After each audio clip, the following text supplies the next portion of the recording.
Hello student, this is Shaheen and in this particular lecture video we are going to discuss important topics of DU Zone. The subject is banking and insurance and that is part number 4. इससे पहले part number 3 release किया था मैंने और उसमें हमने discuss important concept किए थे जो कि कहीं ना कहीं आपके बैंकिंग और इको दोनों से ही कोरिलेटेड हैं और इसका मैंने आपको रिव्यू दे दिया था जस्ट और उसको समझाया नहीं था। तो आज हम डिस्कस करते हैं एक एक कि सबसे पहले ये होता क्या है पूरा का पूरा concept insurance related. And one more thing is ये पार्ट नंबर 4 इस सब्जेक्ट का लास्ट पार्ट होने वाला है।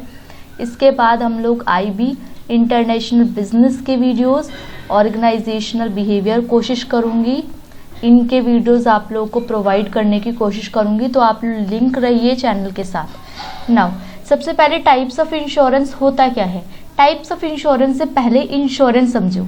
इंश्योरेंस मैंने पहले भी बताया है कि इंश्योरेंस मीन्स एक ऐसी चीज़, एक ऐसी ऑर्गेनाइजेशन जो कि आपको रिस्क से कवर करने की कोशिश करती है, कहती है कि रिस्क को मिनिमाइज करो। रिस्क मिनिमाइज हो जाएगा अगर आप थर्ड पार्टी को इन्वॉल्व कर दोगे, ठीक है। रिस्क से बचने के लिए ओवरऑल कहते हैं कि इंश्योरेंस करवाया जाता है। अब क्या बोला गया इसके अंदर समझो कि in life unplanned expenses are a bitter true. ये सच्चाई है कि हमारे जो खर्चे हैं ना वो डेली बेसिस पे बढ़ते रहते हैं।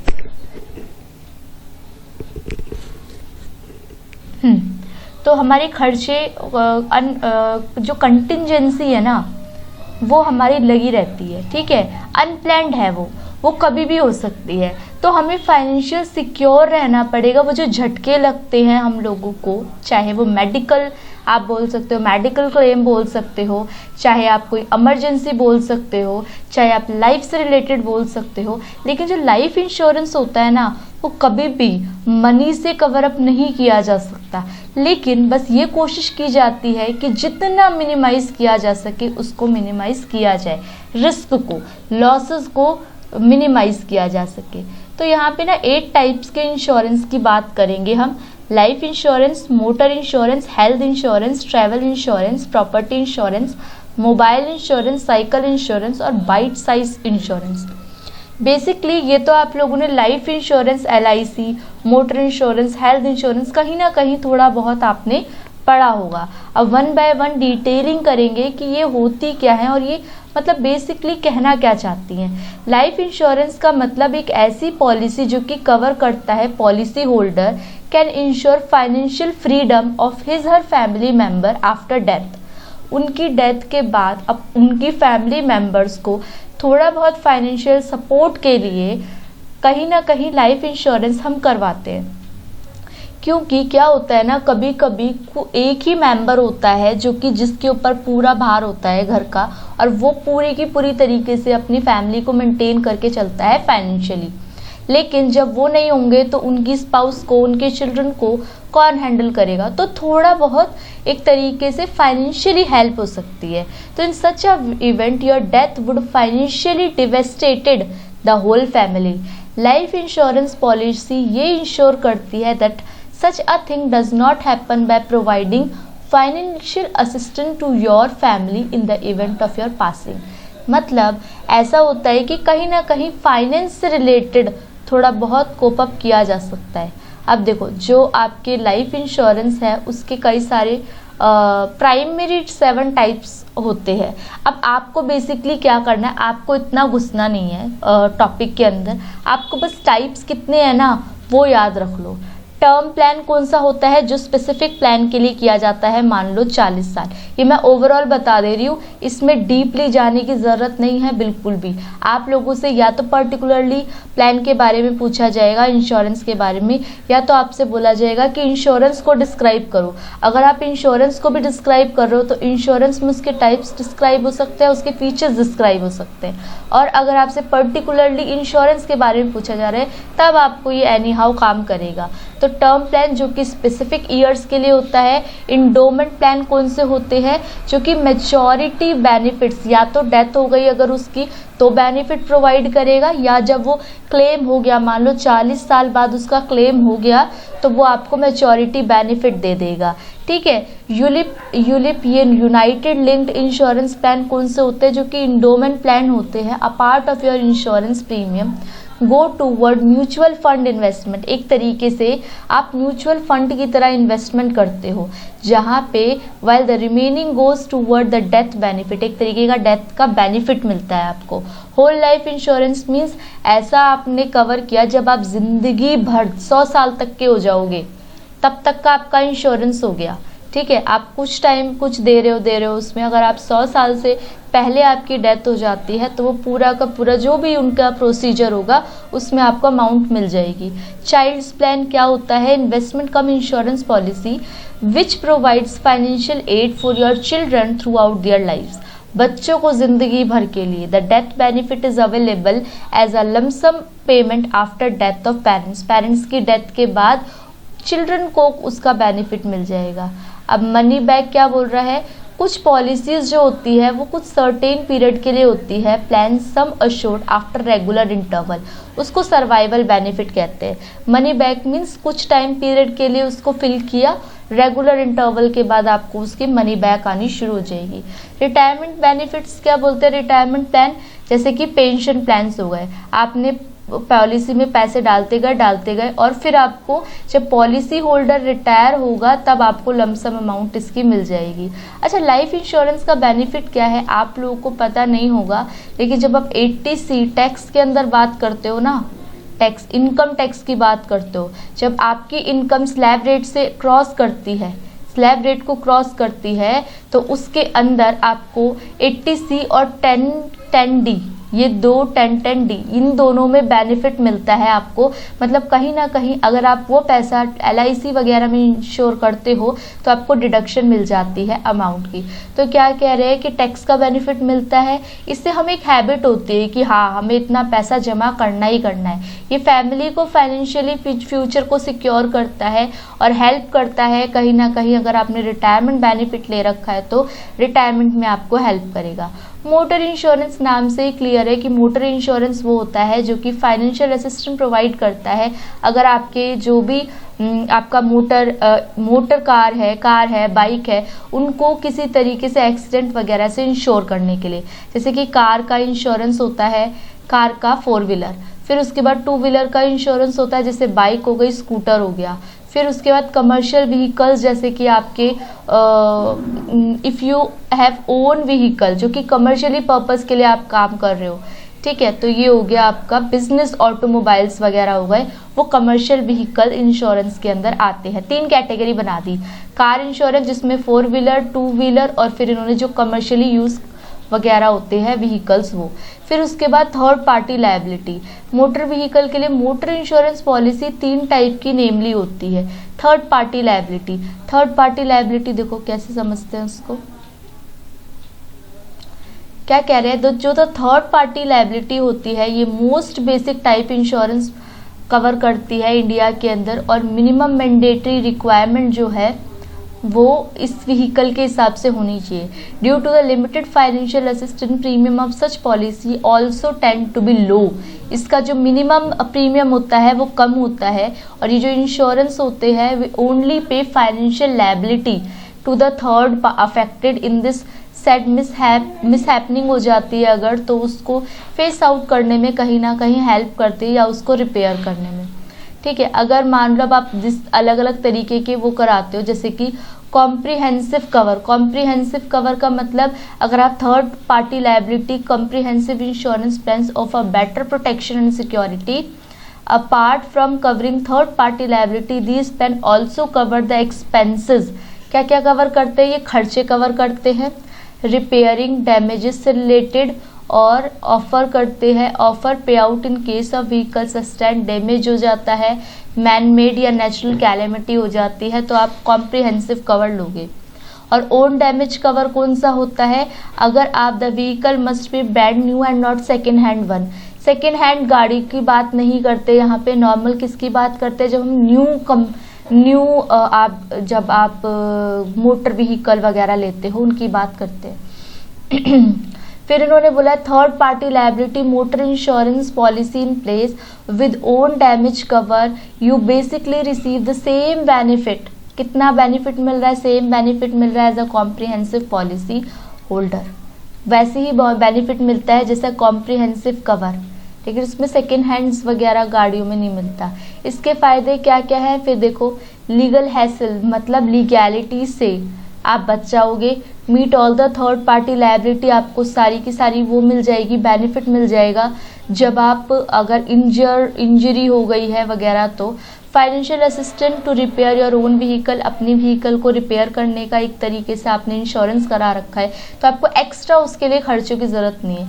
अगर थेफ्ट लॉस भी हो जाता है, अगर चोरी हो जाती है तो भी इंश्योरेंस कवर आपको उसमें हेल्प करता है।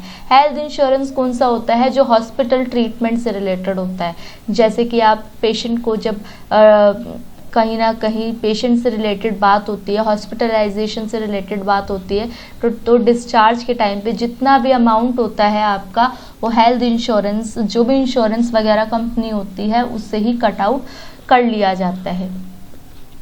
कितने टाइप्स के होते हैं हेल्थ इंश्योरेंस, देखो family floater insurance, critical illness cover, senior citizen health insurance, group health insurance, maternity health insurance, ठीक है, ये सारे होते हैं आपके। हेल्थ इंश्योरेंस का फायदा क्या क्या है, मेडिकल कवर से बेनिफिट, कैशलेस क्लेम, कैशलेस होता है और इसका भी बेनिफिट 80D के अंदर मिल जाता है। और कब कितने बेनिफिट मिलता है इससे, 1 लाख रुपए तक का इसमें बेनिफिट मिल जाता है। तो मेन पॉइंट्स बता रही हूँ, इन मेन पॉइंट्स को ही आप लोग नोट कर लो। नाउ ट्रैवल इंश्योरेंस की अगर मैं बात करूं तो ट्रैवल इंश्योरेंस कौन सा होता है, जब आप डिफरेंट टाइप इंश्योरेंस पॉलिसी की बात करते हो तो ट्रैवल इंश्योरेंस भी उसके अंदर आता है। कुछ पॉलिसी ऐसी होती है जो कि आपको फाइनेंशियल सेफ्टी देती है जब आप कोई ट्रिप वगैरह ट्रैवल करते हो। तो अगर इंश्योरेंस को, इस इंश्योरेंस की बात करें तो travel insurance short term time period के होता है। तो ऐसा तो नहीं होता कि आप 2 साल के लिए आप कहीं घूम रहे हो और आप इंश्योरेंस करा रहे हो, नहीं, छोटे टाइम पीरियड के लिए होता है, ठीक है। इसमें कौन कौन सी चीज़ें आती है, जैसे बैगेज आपका लॉस वगैरह हो गया, ट्रिप कैंसिल हो गया, तो इस टाइप के जो खर्चे होते हैं, इस टाइप के जो इंश्योरेंस होते हैं वो आपके ट्रैवल इंश्योरेंस में आते हैं। तो 2 कैटेगरी इसकी, डोमेस्टिक और इंटरनेशनल। डोमेस्टिक ट्रैवल इंश्योरेंस कौन सा हो गया, जो कंट्री के अंदर है, और जो बाहर चला गया वो कौन सा हो गया, जो आपकी बाउंड्री को, इंडिया की बाउंड्री को क्रॉस करेगा, वो इंटरनेशनल हो गया। और home holiday insurance, home holiday insurance means if when you are traveling with family your home remain unguarded and unprotected, chances of burglary and always insignificant which may also lead to significant losses. Thankfully with home holiday insurance plan which are often including with travel policies such are financially protected from such events as well. मतलब अगर आप घर छोड़ के भी जाते हो तो उस सिनेरियो में भी आपका बेनिफिट कवर होगा। बेनिफिट क्या क्या है, अगर कवर फ्लाइट डिले, फ्लाइट वगैरह डिले हो रही है या बैगेज का लॉस हो रहा है, आपका ट्रिप कैंसिल हो रहा है, तो वो सारे के सारे फायदे आपको ट्रैवल इंश्योरेंस में मिल जाएंगे। प्रॉपर्टी इंश्योरेंस कौन से होते हैं, प्रॉपर्टी इंश्योरेंस मीन्स प्रॉपर्टी से रिलेटेड होता है। अगर आपका कोई भी नुकसान होता है, risk related to property is dealing with by property insurance. कितने टाइप के होते हैं इसके, होम इंश्योरेंस हो गया, शॉप इंश्योरेंस हो गया, होम मतलब अपने घर का करा रहे हो, शॉप का करा रहे हो, बिल्डिंग का करा रहे हो, और बिल्डिंग इंश्योरेंस हो गया, office, home, shop, office, building, इन सब का जब आप इंश्योरेंस कराते हो तो वो इसके अंदर आता है प्रॉपर्टी इंश्योरेंस में। फायदा क्या है इसका, फिर वही प्रोटेक्शन फायर से रिलेटेड, बर्गलरी से, थेफ्ट वगैरह से, फ्लड अगर बाढ़ अगर आ जाती है, और अगर नेचुरल कोई भी ऐसी आपदा टाइप की आ जाती है तो भी आपको कहीं ना कहीं इंश्योरेंस कोप अप कर लेगा उसको। मोबाइल इंश्योरेंस तो आप वेल अवेयर होगी, क्योंकि आज की डेट में जितने भी मोबाइल्स वगैरह हैं, मैक्सिमम ऑफ द पीपल्स, नहीं मैं नहीं बोल रही कि 100 out of 100, maximum people mobile insurance वगैरह करवाते हैं। तो क्योंकि मोबाइल फ़ोन के प्राइजेस राइज कर रहे हैं, अलग अलग एप्लीकेशन होती है, तो मोबाइल इंश्योरेंस आराम से रिक्लेम मनी कर देता है। जितनी भी आपने मनी मोबाइल इंश्योरेंस में लगाई होगी उसमें आपके हेल्प करेगा। बेनिफिट ऑफ मोबाइल इंश्योरेंस क्या होता है कि comprehensive protection for new device, नई डिवाइस आपने खरीदी तो अब आप उसके लिए प्रोटेक्टेड रहोगे कि हाँ भाई अगर इसको कल को कोई नुकसान होता है तो कहीं ना कहीं ये एक सेफ गार्ड की तरह रोल प्ले करता है। Coverage against damage to screen, screen बच जाएगी अगर चोरी वगैरह हो जाता है फ़ोन, तब भी कहीं ना कहीं ये इंश्योरेंस आपको कवर अप देता है।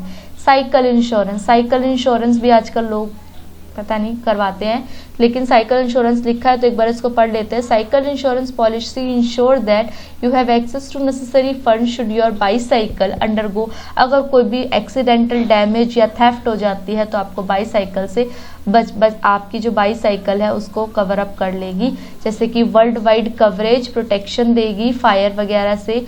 और अगर आपका अगर एक्सीडेंट वगैरह भी हो जाता है तो भी इसका बेनिफिट आपको मिल जाएगा। बाइट साइज इंश्योरेंस, ये आप लोगों ने नहीं सुना होगा तो ये समझ लो ढंग से। Bite size insurance refer to such insurance plan that minimise your financial liability for a very limited tenure, generally up to a year. अगर आपको लगता है कि आप कल को इंसॉल्वेंट वगैरह हो जाओगे तो फाइनेंशियली लायबिलिटी के लिए एक तरीके से ये इंश्योरेंस आपको कवर अप देगा। These insurance plan allow you to protect your finances against specific damages or threat। कुछ नुकसान वगैरह हो रहा है आपको, स्पेसिफिक डैमेज वगैरह हो गए हैं तो उससे रिलेटेड ये इंश्योरेंस आपको पर्टिकुलरली एक्सीडेंटल कवर देगा 1 लाख रुपए तक के, जो कि 1 साल तक के लिए रहेगा। तो बाइट साइज इंश्योरेंस में आपको ये याद रखना है कि कवर अप कितना देगा, 1 लाख रुपए, और क्या याद रखना है कि ये कितने टाइम पीरियड के लिए होता है, तो शॉर्ट पीरियड के लिए होता है। फिर आगे देखो ये क्या करेगा, आपको बेनिफिट्स देखो और भी देखो इसके अंदर कुछ example insurance cover specific disease से भी देगा, जैसे कि your area is prone to water borne disease, तो कॉलरा वगैरह के लिए ट्रीटमेंट तो आपको 1 ईयर के लिए आपको ये बेनिफिट देगा।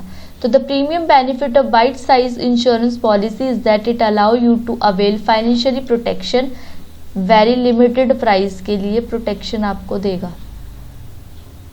और इसके बेनिफिट्स ही हैं ये बेनिफिट्स हैं कि आपको वेरी लिमिटेड प्राइस में फाइनेंशियल प्रोटेक्शन अवेलेबल कराएगा और द प्रीमियम आर सो लो, इतना लो है, हार्डली मेक्स एनी इम्पैक्ट, आपका मंथली एक्सपेंडिचर भी इससे अफेक्ट नहीं होगा ज़्यादा एज कम्पेयर टू अगर आप दूसरे कोई इंश्योरेंस लेते हो तो। नेक्स्ट की बात करूँ तो सिबिल की बात की गई है यहाँ पे। सिबिल एक इम्पॉर्टेंट टॉपिक है जो कि आपका बैंकिंग के सेक्टर के अंदर दे रखा है। अब ये होता है क्या, इसके बारे में पढ़ते हैं। CIBIL credit information company in India, इसकी बात कर रहे हैं और फुल फॉर्म क्या है कि CIBIL limited, commonly known as CIBIL, is the leading credit information company in India. और इसका रोल क्या होता है, CIBIL authorise to collect credit data. अब ये क्या करेगा, ये एक ऐसी ऑर्गेनाइजेशन है जो कि आपका क्रेडिट डेटा कलेक्ट करेगा, क्रेडिट रिपोर्ट्स बनाएगा, किस किस की, इंडिविजुअल की, कंपनी की, कंपनीज, या मैं बोल सकती हूँ आपकी इंडिविजुअल, इन लोगों से रिलेटेड जो भी आपकी क्रेडिट रिपोर्ट्स, क्रेडिट डेटाज वगैरह सारी की सारी हैंडल करने का, आपकी कितने नए क्रेडिट्स लिए गए हैं, क्रेडिट कार्ड्स कितने इशू हुए हैं, इन सब से रिलेटेड सारी की सारी इंपॉर्टेंट इन्फॉर्मेशन सिबिल के पास रहती है। अब देखो क्या बोल रखा है इन्होंने कि बैंक एंड फाइनेंशियल इंस्टीट्यूशन जैसे NBFCs, non banking financial companies, हमने बात की थी ना इसकी, वो डेटाज, क्रेडिट डेटाज इनको कंपनीज को देती है, individual as well as companies इनको डेटाज देती है, किसको, सिबिल को, मंथली बेसिस पे। TransUnion CIBIL collects these data and uses it to generate credit reports. ये डेटा कलेक्ट करते हैं और रिपोर्ट्स बनाते हैं और इसी पे सिबिल स्कोर बनता है। ठीक है, तो प्रोसेस है ये सारी कंपनीज मिलके, बैंक्स हो गई, financial institution, NBFCs monthly data पहुंचा रहे हैं सिबिल को। सिबिल वहां से क्रेडिट रिपोर्ट्स इशू कर रहा है जो कि सिबिल एक तरीके से रैंक दे रहा है, स्कोर दे रहा है। Lender can check the CIBIL report, lender check करेगा CIBIL report, CIBIL score, CIBIL rank to evaluate कि इस बंदे का, इस पर्सन का रिस्क कितना है, इस कंपनी का रिस्क कितना है, रिजेक्ट, ताकि आपको या तो उसके बेसिस पे नया लोन मिल सकता है या तो आपका लोन रिजेक्ट हो सकता है। तो देख रहे हो सिबिल कितना इंपॉर्टेंट है। फिर देखो इन्होंने और कुछ तो नहीं दे रखा, इतना ही काफ़ी हद तक इम्पॉर्टेंट हो गया आप इसके लिए। सिविल आपको क्रेडिट रिपोर्ट प्रोवाइड करेगा, क्रेडिट स्कोर देगा, किस किस को, इंडिविजुअल को और कंपनीज को क्रेडिट रैंक देगा, विच आर डिसिसिव फैक्टर, जो कि आपको नए क्रेडिट एप्लीकेशन में कहीं ना कहीं बहुत हेल्पफुल रहता है। नाउ डिफरेंट मेथड्स होते हैं ट्रांसफ़र फंड ऑनलाइन। जब भी हम ऑनलाइन फंडिंग करते हैं तो उसके लिए कई सारे मेथड्स का यूज़ करते हैं, जैसे IMPS, NEFT, RTGS। IMPS is immediate payment service, national electronic fund transfer, real time gross settlement. अब एक एक बात करते हैं, ये कहते क्या है। सबसे पहले देखो IMPS क्या कह रहा है। IMPS कह रहा है the transfer of fund is completely immediately, तुरंत।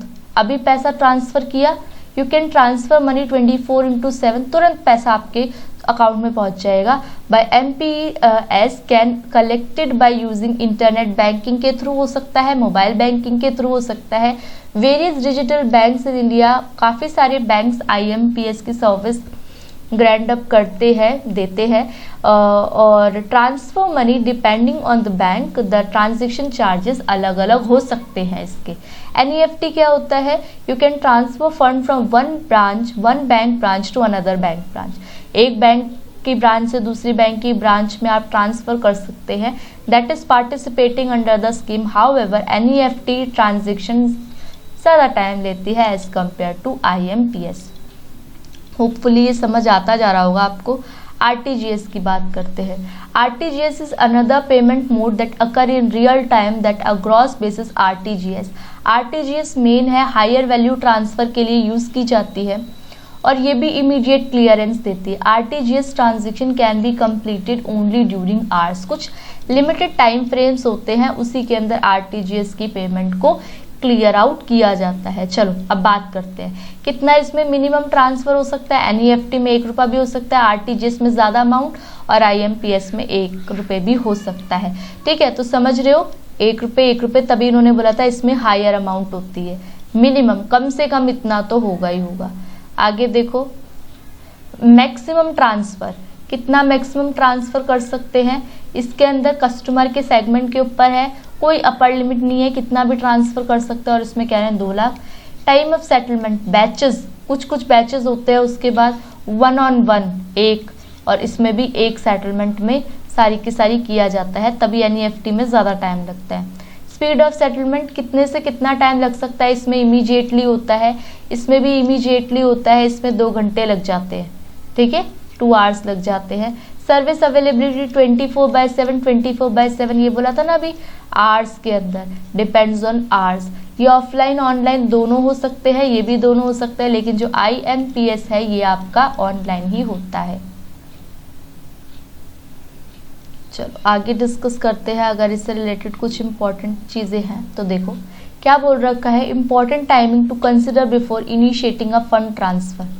टाइमिंग क्या होती है, जो depending on the bank the timing for each transfer. RTGS के अंदर बैंक और बैंक की लोकेशन पे डिपेंड करता है, ऑपरेटिंग आवर्स अलग हैं, जबकि IMPS और NEFT में 24/7, 24 घंटे 7 दिन फ्री है, मतलब फ्री नहीं है, अब आप अवेलेबल करा सकते हो। ट्रांजैक्शन फ़ी क्या बोल रखा है, कुछ ट्रांजैक्शन फ़ी सेपरेटेड ली जाती है जब आप मनी ट्रांसफ़र करते हो। In case you are receiving the money no fee is limit, आपको पैसा मिल रहा है तो नहीं, आप अगर ट्रांसफ़र कर रहे हो तो। GST भी एप्लीकेबल होती है ट्रांजैक्शन फ़ी के साथ। नेटवर्क कह रहे हैं both the banks must be a part of the scheme, दोनों ही बैंक कहीं ना कहीं, जिस स्कीम आप NEFT यूज़ करो तो NEFT, IMPS यूज़ करो तो IMPS, दोनों ही बैंक उससे रिलेटेड होने चाहिए। इंपॉर्टेंट टर्म्स कह रहे हैं फंड ट्रांसफ़र चार्जेस, कुछ चार्जेस अलग अलग बैंक के अलग अलग चार्जेस होते हैं। फंड सेटलमेंट स्पीड भी डिपेंड करती है bank account to another bank. क्या कह रहा है, depending on the type of transfer the fund settlement speed में भी डिफरेंट हो सकती है। सर्विस अवेलेबिलिटी अभी हमने बताया कि कुछ 24/7 देते हैं, जबकि RTGS है बैंकिंग, मतलब घुमा फिरा के वही दोबारा बोल रहे हैं। फंड लिमिट भी अलग अलग है उनके हिसाब से। अब मैं कुछ इंपॉर्टेंट टॉपिक्स की बात करती हूँ, आप लिखते रहना क्योंकि ये लास्ट लेक्चर रहने वाला है बैंकिंग का।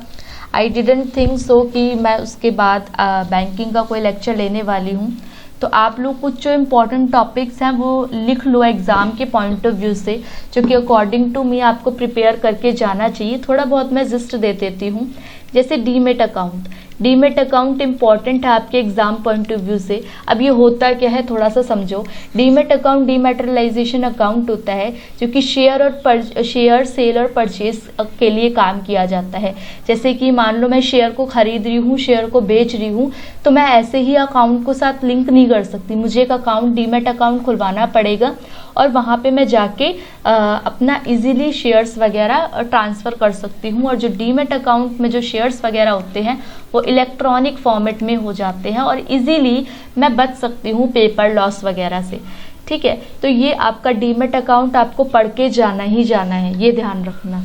होपफुली थोड़ा बहुत तो आपको ओवर भी मिल गया होगा आपको डीमेट अकाउंट का। और फिर उसके बाद डीमेट अकाउंट के लिए क्या क्या ज़रूरी है चीज़ें ये देख लो। इनकम का प्रूफ होना चाहिए, इनकम प्रूफ होना चाहिए, आइडेंटिटी प्रूफ होना चाहिए, ठीक है, और एड्रेस प्रूफ होना चाहिए। तो ये सारी चीज़ें होंगी तो आप क्या हो जाओगे, आराम से अपना डीमेट अकाउंट ओपन अप करवा सकते हो।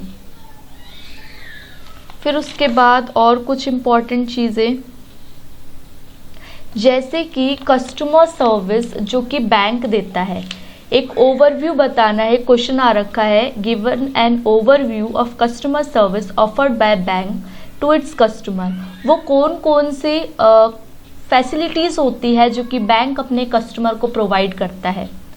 सर्विस लिख लो, services offered by bank to its customer, to its customer. Customer को बैंक कौन कौन से सर्विसेज देता है, तो देखो एडवांसिंग लोन देता है, लोन एडवांसिंग ऑफ लोन, ठीक है, ओवरड्राफ्ट फैसिलिटी देता है, ठीक है, डिपॉजिट्स वगैरह की फैसिलिटी देता है, payment withdrawal, cheque, foreign currency exchange, consultancy, bank guarantee, remittances of funds, credit cards, ATM services, debit cards, home banking, online banking, mobile banking, deposit accept करना मैंने बता दिया, प्रायोरिटी बैंकिंग हमने डिस्कस किया था ना, प्रायोरिटी लेंडिंग सेक्टर्स कौन कौन से हैं, वो प्राइवेट बैंकिंग, ये सारे के सारे सर्विसेज बैंक प्रोवाइड करता है।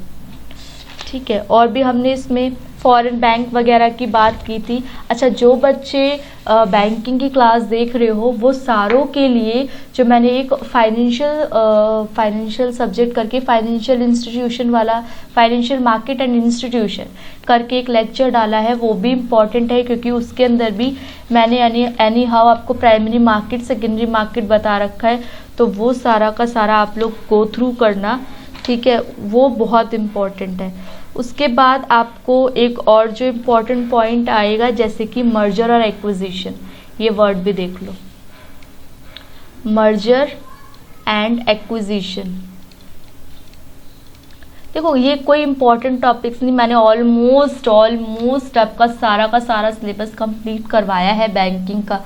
आप लोग जितनी भी पार्ट्स आए हैं, आई थिंक 3 पार्ट आ रखे हैं, ये 4th पार्ट है, और इसके साथ फाइनेंशियल इंस्टीट्यूशन वाला पार्ट, 5 पार्ट के अंदर 30-35 मिनट्स की आप लोगों को मैंने लेक्चर्स प्रोवाइड किए हैं, तो ये सारे के सारे इम्पॉर्टेंट है, सबके सब देख के जाना। मर्जर का मतलब होता है जब एक कंपनी दूसरी कंपनी के साथ मिल जाती है और वो दोनों ही नई कंपनी बनती है, तो मर्जर कहलाता है।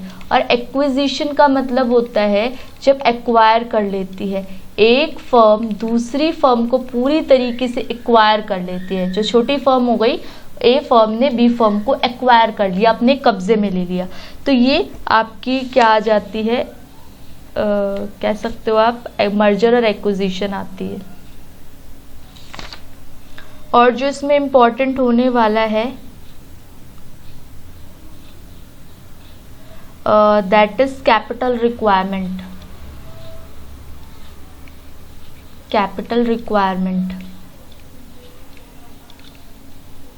कैपिटल रिक्वायरमेंट में क्या आ जाता है कि कैपिटल रिक्वायरमेंट का मतलब होता है कि मिनिमम कैपिटल की रिक्वायरमेंट होती है। मिनिमम कैपिटल रिक्वायरमेंट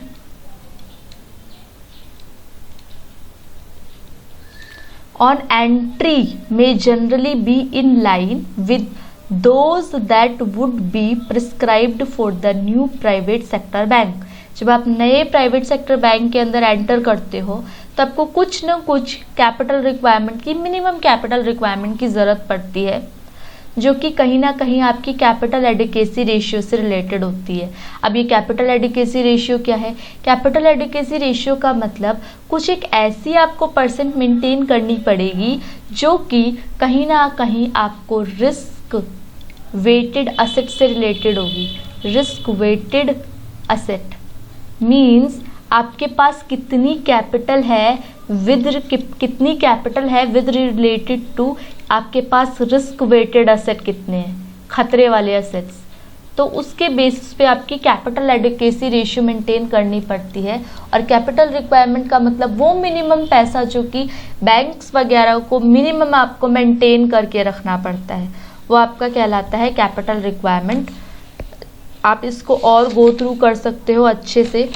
और जो इसमें इम्पॉर्टेंट है दैट इज़ आपके नेगोशिएबल इंस्ट्रूमेंट, इसको भी एक बार गो थ्रू करो। नेगोशिएबल इंस्ट्रूमेंट क्या होते हैं?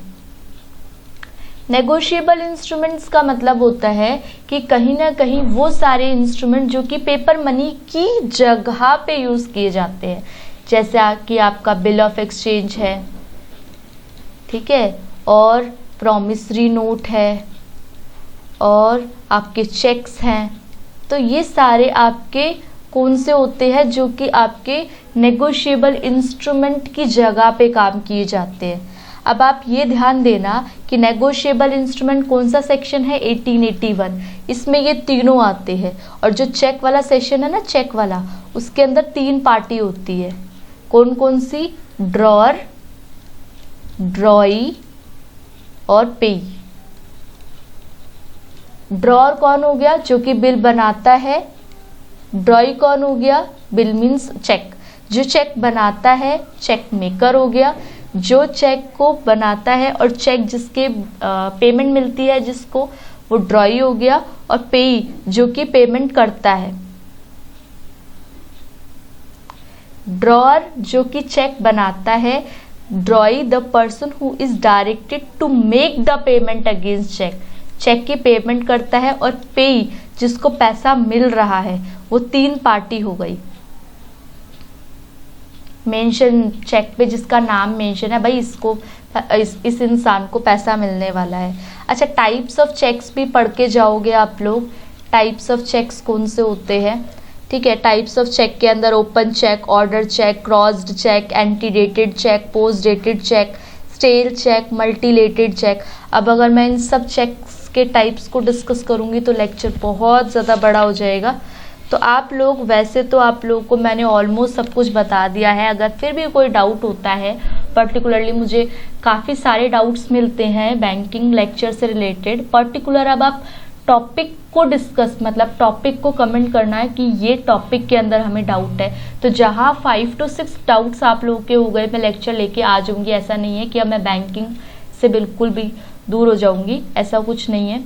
तो अब आप लोगों से नेक्स्ट लेक्चर वीडियो में मिलेंगे। और आप लोग चैनल को शेयर करो, सब्सक्राइब करो, जितना ज़्यादा से ज़्यादा हो सके लोगों तक पहुँचाओ, ताकि जो लोग एग्ज़ाम के टाइम पे इतना ज़्यादा स्ट्रेस लेके बैठे हैं, उनको समझ ही नहीं आ रहा है कि करना क्या है, तो एटलीस्ट उन लोगों को एक ओवरव्यू मिल सके कि हाँ भाई हमें स्टार्ट कहाँ से करना है। आप लोगों के फीडबैक और एप्रिशिएशन की वजह से ही मैं इतने पार्ट्स लेके आ पाई हूँ। तो आप लोग बिल्कुल इसी तरीके से सपोर्ट करते रहिए।